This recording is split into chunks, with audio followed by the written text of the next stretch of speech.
Permítame saludar a dos maestros. Bueno, uno maestro y otro doctor. Le digo maestro porque él sabe que lo admiro y que lo respeto. El maestro Jaime Hernández, editor de La Jornada Sin Fronteras. Querido Jaime, ¿cómo estás? Muy buenas tardes. ¿Cómo estás, querido Vicente? Aquí listo para lo que tú me digas. Órale, gracias. Y también el doctor Isaac de Paz González, jurista y constitucionalista. Querido doctor, ¿cómo te va? ¿Qué tal, Vicente? Muy buena tarde. Bueno, el único maestro es Jaime. Yo nada más soy un doctor de título, pero no, maestros, Jaime. No, yo es por el título, por el cartón, pero más allá de eso no. Soy principiante. Gracias. A ver, déjenme iniciar con esto. ¿Cómo ven el vuelo que ha agarrado Ted Cruz, que se ha convertido como en el ídolo de personajes como Sergio Sarmiento? Solo por mencionar un ejemplo. Anoche en Sin Censura Nocturno, Jaime, hablábamos de León Krause, el hijo de Enrique Krause. Bueno, pues ahora Sergio Sarmiento. El acelerado desplome de las instituciones y el Estado de Derecho en México es una amenaza a la seguridad nacional, dice el senador Ted Cruz. No, pues ahora los odiadores de López Obrador se han agarrado de esa bandera que creo que debe de pasarles factura. No te puedes cubrir con esa bandera racista, antimexicana, xenófoba, antiinmigrante de un desgraciado como Ted Cruz, que es peor, he dicho, que el mismísimo Donald Trump, pero de ese nivel los odiadores de López Obrador, Jaime. Sí, fíjate que yo estuve, bueno, desde ayer hablamos un poco de Ted Cruz y en la noche estuve siguiendo con atención la entrevista que le hiciste al gran Alfredo Jalife. Y mira, yo creo que sería interesante, muy interesante realmente, a propósito de lo que dice Alfredo Jalife. Dice que no se haga Andrés Manuel, es el único que puede saber dónde tiene su riqueza escondida, sus bienes escondidos, sus capitales escondidos, Carlos Loret de Mola. Él puede investigar, hacer uso de los servicios de inteligencia para escudriñar en los bienes de Carlos Loret de Mola, de dónde han salido esos bienes y esa riqueza. Y tú le preguntaste, le dijiste, bueno, pero eso sería un exceso para un presidente como Andrés Manuel López Obrador, ¿no? Y a lo mejor la opinión pública no lo vería con muy buenos ojos, pero mira por dónde. Fíjate lo que dice Ted Cruz en el mensaje que dio ayer o antier en el Senado. Dice, el acelerado colapso de las instituciones mexicanas y del imperio de la ley bajo el gobierno de López Obrador es una amenaza a la seguridad nacional de Estados Unidos, ¿no? Bueno, por esa misma regla de tres, yo diría que en este caso, esta campaña urdida desde Estados Unidos en México con hombres como Enrique Krause, Carlos Loret de Mola, Roberto Madrazo, a la que se han sumado intelectuales orgánicos, pseudointelectuales, periodistas, todos estos están atentando contra la seguridad nacional de México en el sector energético. Luego entonces, si está en juego la seguridad nacional de México en el sector energético, ¿no se justificaría una investigación de dónde están saliendo los fondos? Desde mi humilde opinión, sí. Es decir, si Ted Cruz ya está arguyendo o esgrimiendo que la seguridad nacional está en juego, la seguridad nacional de Estados Unidos está en juego porque el presidente de México está poniendo las cosas claras, desnudando a periodistas corruptos, y además porque evidentemente la tirada de Ted Cruz como buen senador de Texas son los intereses petroleros y energéticos. Yo creo que desde mi punto de vista, la labor de Zapa, la labor de embestida continua, de engaño, que se está reproduciendo en todos los medios, en todos los medios corporativos, para mí ese es un atentado contra la seguridad nacional, porque es un atentado contra el futuro de nuestras reservas petroleras, del manejo de la industria eléctrica, y entonces eso amerita realmente que el presidente indague haga una investigación, habrá investigación aprobada por el Congreso, si tú quieres, para que se investigue de dónde están saliendo los fondos. Esa sí es una amenaza para la seguridad nacional de México y no las jaladas que se está inventando y sacando de la manga Ted Cruz.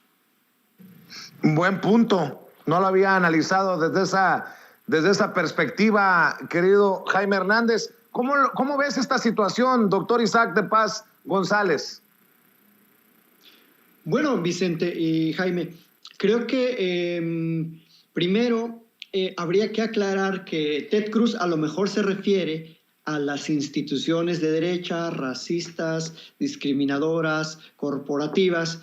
Y sí, esas instituciones se están resquebrajando en México, eso por supuesto. Y sí, eso pudiera afectar las instituciones también racistas, discriminadoras, corporativas, que nada hacen por el pueblo americano en Estados Unidos. Entonces, a lo mejor eso realmente quiere decir Ted Cruz, ¿no? Le faltó agregarle ahí 2 o 3 adjetivos a su supuesto comunicado. Y coincido, por supuesto, con Jaime y con el doctor Alfredo Jalife. Este poder corporativo en México pues ha tenido su mesías ideológico, porque Krause realmente es pues el dueño de la difusión cultural en México. No sé si recuerden que se une con Emilio Azcárraga Milmo en el 91 para crear esta famosa editorial Clio, que ahorita está pues como en quiebra porque ya no tiene el dinero público. Y si revisamos también ese trabajo de editorial Clio y quién la había financiado durante los últimos, pues básicamente 30 años, pues es el gobierno mexicano. Por eso era el promotor oficialista, el promotor cultural del PRI y luego del PAN. Y pues haciendo una revisión así muy, muy breve de las publicaciones, por ejemplo, del Fondo de Cultura Económica, tiene como unos 20 libros en el Fondo de Cultura Económica, o sea, como si en México no hubiera investigadoras o investigadores que hablan de la historia de México. Entonces, tenían el monopolio y claro, están llorando, están perdiendo muchísimo, millones, pero no los han dejado porque todavía tienen aquí a sus financiadores, y como dice Jaime, Estados Unidos pues incentiva ahí una veta de financiamiento que por supuesto es un peligro para la equidad social en México y por supuesto para el desarrollo nacional. Entonces creo que sí debemos de inscribir esta discusión de los medios y del periodismo en la gran discusión del futuro de México. No es cualquier cosa, eso no es un pleito entre el presidente y Loret, es mucho más que eso, es un pleito entre el pueblo de México y el poder corporativo. Yo propongo, es mi opinión, que deberíamos de tomar en cuenta las declaraciones de Alfredo Jalife, a quien han buscado ridiculizar, denostar, atacar, lo tumbaron de Twitter, pero cuando dice Enrique Krause está concatenado con fuerzas conservadoras del calado de Steve Bannon, el ultraconservador que creó a Donald Trump, considero que no debe de tirarse nada más ahí sin un análisis importante, Jaime, doctor, porque como nos informaba desde temprano otoño, publicado por el Universal, el PAN acudirá a la cita del partido derechista Vox en Colombia. El encuentro regional del Foro de Madrid se efectuará hoy y mañana con dirigentes políticos latinoamericanos y caribeños de derecha para forjar una alianza anticomunista americana. El ultraderechista partido Vox de España dará continuidad este fin de semana en Colombia a una ofensiva de penetración política en América Latina y el Caribe que inició en septiembre de 2021 en México y en diciembre en Brasil, y realizará en Bogotá una cumbre de dirigentes derechistas latinoamericanos y caribeños para contrarrestar la influencia regional de gobiernos de izquierda como el de Cuba, Venezuela, Bolivia y Nicaragua. Y bueno, además de estos foros, es cuando fluye el dinero, los fondos para contrarrestar a los comunistas mi querido Jaime. Por eso me llama mucho la atención que Jalife, el doctor Jalife anoche me hablaba de Krause y las fuerzas conservadoras a las que él debe lealtad, y esto que está ocurriendo con Vox de España en América Latina. Sí, fíjate que este análisis que hace Jalife merece mucho la pena revisitarlo. Voy a tratar de ser lo más didáctico y preciso, ¿no? Porque este es un tema denso, no es fácil. Pero mira, yo creo que a lo que se refiere Jalife, y creo que tiene razón, hay que tener en cuenta, partiendo por ejemplo de la figura de Enrique Krauss. Enrique Krauss se benefició durante décadas del PRI y del PAN. Pero ¿qué es lo que pasó? Que precisamente personajes como Krauss y empresarios e intelectuales que se hacían pasar por empresarios y viceversa, con esta asociación, con este maridaje con el poder de los partidos, lo que contribuyeron fue la disolución, al descrédito de estos partidos políticos que poco a poco se fueron desgranando, ¿no? Poco a poco fueron cayendo en desgracia estos partidos políticos ante los ciudadanos, porque se dieron cuenta que los partidos eran un negocio, lo que hablaba de la monetización de los partidos políticos, ¿no? Entonces, ¿qué es lo que está ocurriendo?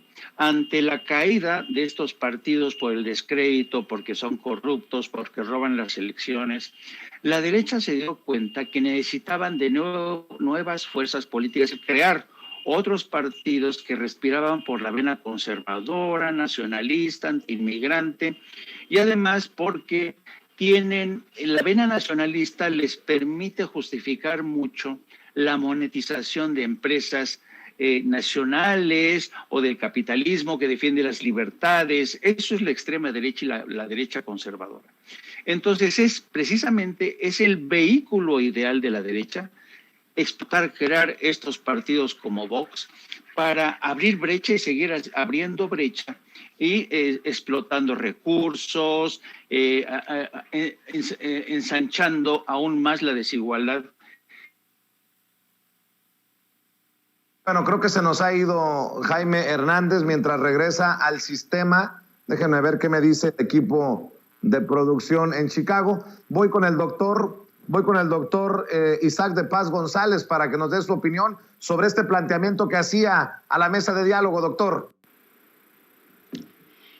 Sí, Vicente, fíjate que se están como agrupando, es una alineación, digamos, de la ultraderecha hispanohablante, posiblemente, pero no es más que eso, Vicente, o sea, quizás se magnifica mucho por lo preocupante del nivel del discurso y el nivel de institucionalización que ha tenido Vox en España y la fuerza que está teniendo, pero la verdad es que en América Latina la derecha posiblemente se esté reorganizando, pero fuerza realmente política ya no tiene y la fuerza económica la está perdiendo. Y también está perdiendo la fuerza discursiva porque las plataformas, las redes sociales, el internet ha permitido una mayor discusión y ya la gente común identifica esas tendencias como Vox y obviamente la gente sabe reconocer cuáles medios ahora son más democráticos, más abiertos, en donde hay pluralidad, en donde hay crítica y participación. Y creo que han perdido esa fuerza. O sea, si tú te das cuenta, las audiencias ya no creen a ciegas lo que dice El País o lo que dice O Globo de Brasil o El Clarín o El Mercurio de Chile o El Tiempo de Colombia. O sea, ya la gente ahora tiene muchas alternativas de información y eso disminuye el nivel de intensidad ideológica con que estos grupos de derecha tratan de poner el discurso y de ganar legitimidad ante la sociedad. Entonces, es verdad que tienen sus referentes ideológicos, como en México lo es Krauss, pero hay mucho contrapeso ahora en las redes sociales, la academia se está abriendo un poco y yo considero que sí es preocupante lo que plantea el doctor Alfredo Jalife, pero también no hay que ser tan pesimistas, o sea, también nosotros tenemos fuerza, o sea, honestamente, en la izquierda hay muchísima capacidad de análisis y en resumen, Vicente, yo te podría decir que no pasarán, ¿eh? O sea, ya no estamos en los 90s, no pasarán. Déjame plantearte, creo que Jaime no regresará al sistema por alguna razón. Me imagino que es una falla de internet del maestro Jaime Hernández en donde esté transmitiendo, pero déjame cerrar planteándote un último tema para la mesa, si me permites, doctor Isaac de Paz González. ¿Cómo ves tú a estos de la oposición moralmente derrotada en estos momentos en los que se cuelgan de lo que pueden? Están colgados de Ted Cruz, están colgados de Andrés Manuel, de este personaje, de Carlos Loret de Mola, perdone usted, y la realidad es que no tienen mucho con qué hacerle frente. Andan tan apurados que hasta están presentando una solicitud de juicio político contra la exgobernadora de Sonora, Claudia Pavlovich. En fin, pareciera que la oposición no da una. Y mira que he sido muy crítico de la exgobernadora de Sonora, Claudia Pavlovich. ¿Cómo ves a esta oposición? ¿Será que han bajado los brazos y están permitiendo que los rostros y las voces desde los medios de comunicación hagan o intenten hacer lo que ellos han sido incapaces de hacer desde la trinchera política? Pues mira, Vicente, es que la oposición está totalmente perdida. Ahora sí, como decía, o dice todavía el profesor Jesús Ortiz, navegan como fantasmas famélicos en el mar insondable de la ignorancia supina. ¿Qué quiero decir? O sea, hace 8 días traían, creo que una revolución en un Twitter, creo, que estaban ahí, que ya era la revolución, ya tenían a su Zapata y a su Pancho Villa y no sé quién era la Delita. Y hoy tienen ya otro revolucionario, tienen a Ted Cruz. Dentro de 8 días no sé qué vayan a plantear. Yo creo que dentro de 8 días van a hacer la revolución en toda Latinoamérica. O sea, son personas que no tienen una columna vertebral intelectual que pueda trazar un camino que de verdad sean críticos, que sean propositivos y de verdad aporten algo a este país. Están furibundos simplemente porque están perdiendo el poder. Y claro, en esa locuacidad de sus acciones, pues ahora plantean este asunto de la exgobernadora. Pues está bien, están en su derecho de plantearlo y ojalá que se investigue, porque muy buenas cuentas no dejó en Sonora. Tú mejor que nadie lo sabe, Vicente. Entonces, recurren, digamos, a las acciones desesperadas, y algunas de estas con muy poco sustento legal, y no saben ni qué hacer porque el proceso democrático está avanzando en muchos frentes. O sea, no saben, por ejemplo, cómo enfrentar y cómo revertir la inminente reforma eléctrica. No saben si participar o no en la revocación de mandato. Unos de ellos dicen que sí, otros dicen que no. O sea, están perdidos, Vicente. No tienen rumbo, creo, la oposición en este momento. De repente surge por ahí algún como Loret o hasta no sé, cualquiera de esos comunicadores que ya ni quiero mencionarlos, pero en realidad no tienen un liderazgo y no lo van a tener, Vicente. Ya se acabó la oposición en México. Mi querido doctor Isaac de Paz González, yo siempre agradecido por tus opiniones aquí en Sin Censura. ¿Por qué no cerramos invitando a la gente para que te siga en redes sociales y para que te apoye en tu canal de YouTube, doctor? Sí, estimado Vicente, y también sobre todo para que conozcan mi nuevo libro que justo hoy se lanza por la editorial Tirant Lo Blanche. Es un trabajo de investigación sobre las mujeres en el sistema interamericano, sus aportaciones de personas que verdaderamente han luchado por los derechos desde los años 70, 80. Y bueno, es un libro muy interesante. No es un libro propiamente jurídico, tiene aspectos importantes de divulgación histórica y de contribución a la democracia. Espero que la gente pues lo conozca. Lo voy a presentar obviamente en la Ciudad de México en próximo mes, esperemos. Y bueno, aquí estaremos en contacto, Vicente. Gracias, y que se suscriban a mi canal, a Isaac de Paz González, y que me sigan en Twitter, @Isaac de Paz con Z. Muchísimas gracias, muy bien, Vicente, y al público de Censura. Te mando un abrazo, doctor. Muchas gracias. Cuídate mucho. Nos vemos pronto en otra mesa de diálogo. Y también el agradecimiento para el maestro Jaime Hernández. Recuerde que tiene su canal de YouTube, No Apto para Cínicos. Así se llama el canal. No Apto para Cínicos. Para que lo busque, para que lo respalde, para que se suscriba. Y búsquelo también en Twitter en @Jaime Journo o Jaime con J, Journo en Twitter. Échele la mano, apoyemos a quienes nos apoyan. Y para cerrar,